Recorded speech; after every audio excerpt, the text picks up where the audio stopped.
Kas valgo kiaušinius, o kas dviratį mina.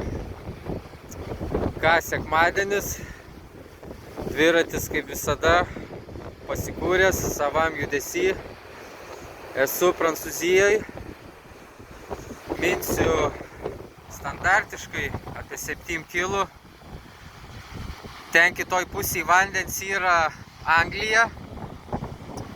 Ir esu dabar toj vietoj, kur per antrą pasaulinį karą vyko didžiausia visų laikų išsilaipinimo operacija, kuri vadinosi Normandijos operacija.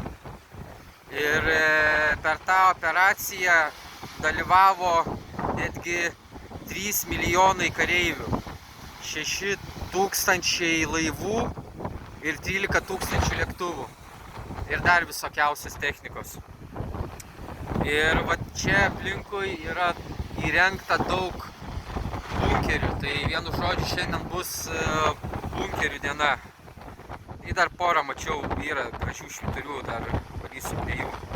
Tai vienu žodžiu gale dienos įmesiu nuotraukas. Visiems gardžių kiaušinių. Čiau, iki.